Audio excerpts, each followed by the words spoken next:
Bronx hip hop OG calls Fat Joe a racist. Why would this Bronx hip hop OG be calling Fat Joe a racist? Let me guess. I told him to say it, or he's making it up. No. He's hating. He's hating on Fat Joe, right? Maybe if y'all listen, y'all learn something. So when he was doing the nigga stuff, I would have realized that this is, it would have made me uncomfortable. What I would have did personally, in a joking manner, in a soft, hey, Joe, you know what I'm saying? But, let everybody know that who's the closest nigga to you? You know what I'm saying? Who's the best nigga you know? Yourself. You know what I'm saying? So that would have because I already know he would have said that. So I'd have automatically known, that he considers himself a nigger. That would have been, Joe doesn't consider himself a nigger? Oh, okay. Well, I guess I'm wrong. I'm going to say it with the truth. And like I said, no animosity, no hatred, no name callings, nothing. I can sit here on this couch and give you Fat Joe compliments all day. When I ran with him, we in the car, him, me, Flex, rest in peace, sometimes Lil Muggsy, Lil Bubba. We riding around the Bronx, whether it's Southern Boulevard, or East Tremont, Grand Concourse, wherever. I was King's son. I got videos out. Wherever we go. And I would see little black dudes. And they'd see me going in the store or whatever, Joe and them in the car.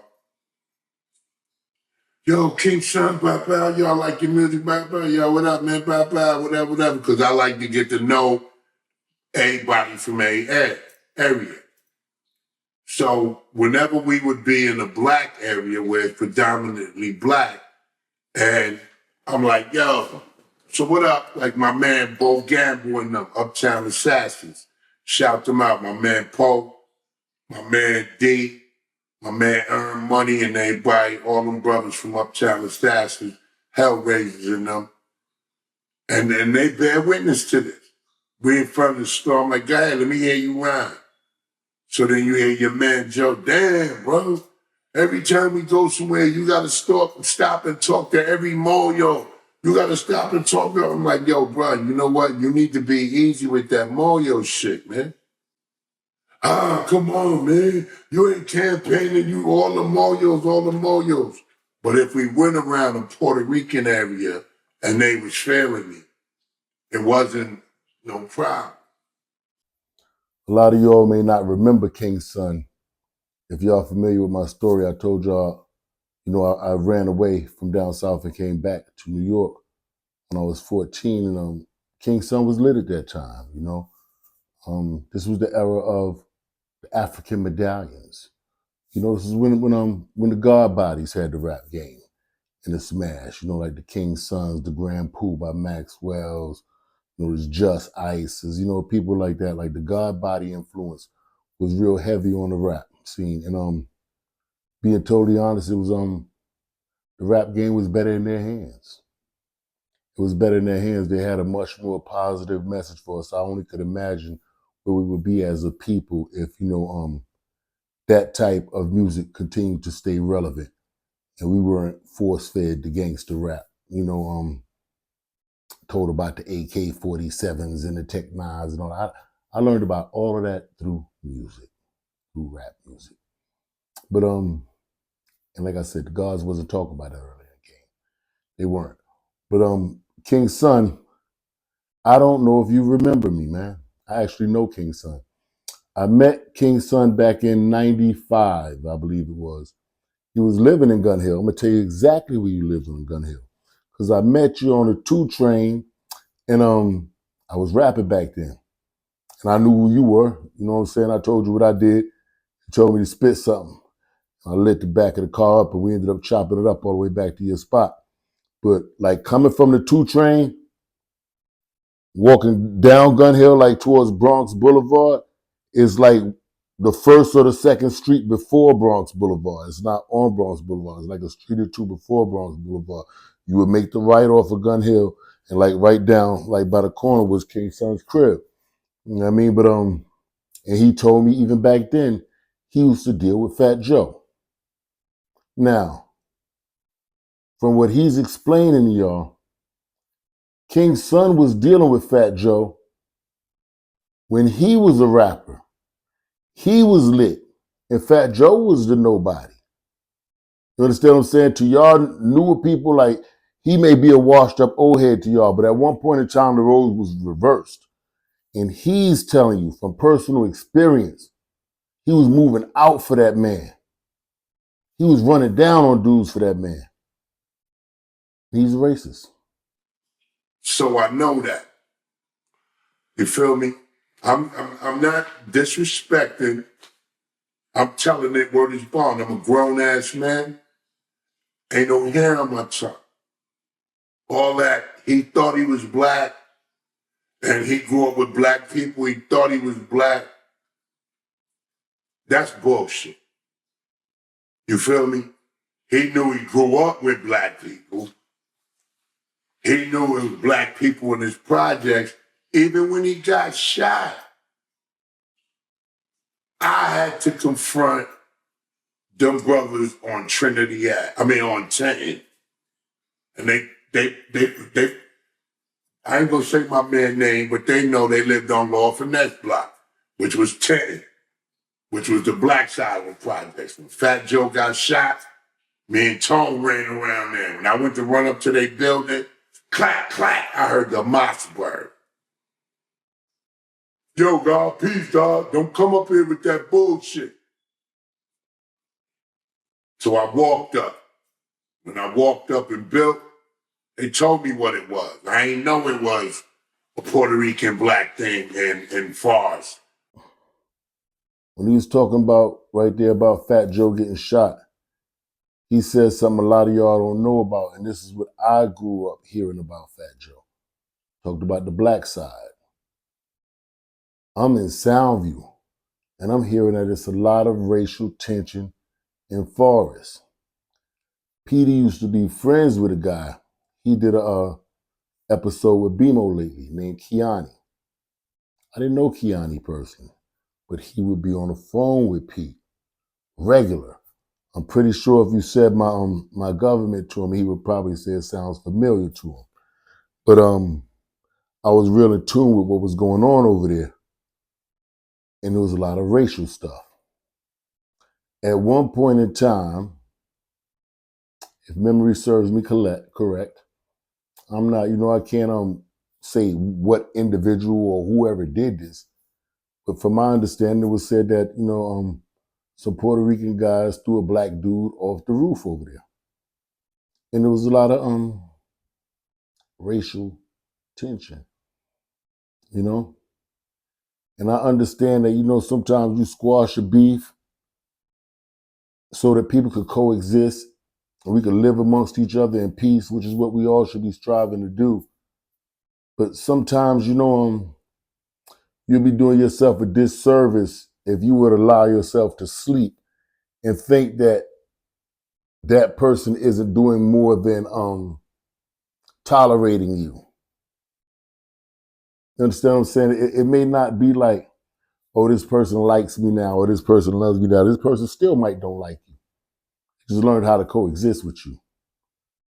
So when I come up here and I make people aware Fat Joe's a racist or this dude's a racist, right? I need y'all to understand something. People are suggesting to me, well, why don't you fight him or this, that, and the third? I don't got no beef with you. You can be a racist all you want to be. Over there. Don't come in here, my personal space. I defend my personal space, but You can be a racist, it doesn't bother me. All I'm going to do is let my people know.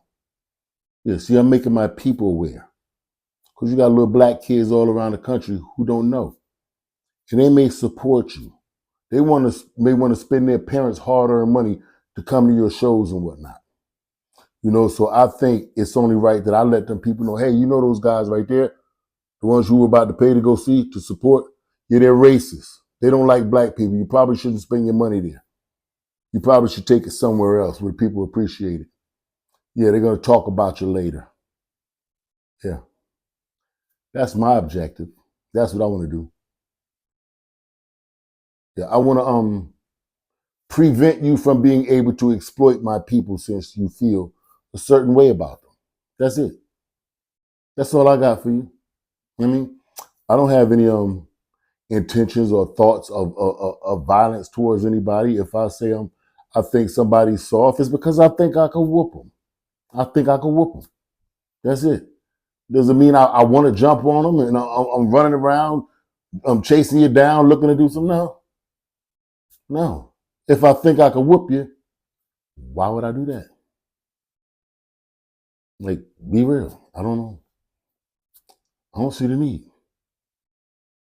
I don't see the need. I don't wish no harm on them. I wish healing for their heart. I wish the Lord take that hatred out of their heart to make them hate people that's my color, or make them feel as though they're superior to people that's my color. You can't beat them in nothing. Nothing. Not a foot race, basketball game, nothing. Nothing. Checkers, spades, nothing. But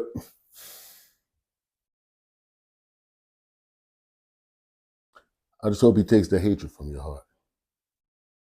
I hope he takes the hatred from your heart. One thing I feel like about my people, I feel like my people are too loving sometimes. I think we're too loving sometimes, sometimes we allow people to exploit us and take advantage of us. But my people are loving people. My people are peaceful people, and sometimes when you have a people that are peaceful like that and can easily be taken advantage of, you have to have some people amongst the people, be willing to step outside of the flock of sheep and play the role as the shepherd dog, keep the wolves away. Gotta keep the wolves away, yeah. But that's all I want y'all to do. Stop spending y'all money with them. Yeah, they racist. We don't do TS around here. We don't do Fat Joe around here. He's racist. That's why I'm not surprised. His man said, I'm just gonna go out there and stab everybody black. I'm not gonna go stab the Bloods, everybody that's blood. No, I'm not gonna go stab everybody that's God body, or I'm not gonna go stab everybody that's Brooklyn or whoever, whatever faction. Just get everybody that's black. No, you can't explain that to me. I understand you might be from Cyprus and you might have known him a long time and you think he's a great guy, but there's no walking that statement back with me. Yeah. The Klan is getting their hood snatched off in real time on YouTube by me. When I ran with Terror Squad, I ain't seen no black dudes ran with it. V&S had black. Even if you, it might be a dude darker than you, Puerto Rican. But if you're Puerto Rican and you tregueño or you cocolo like that, it ain't no, moreno, moyo, all that bullshit. You might be Puerto Rican and we call you moreno, or we call you black. But it's no difference, brother. There's no difference like that.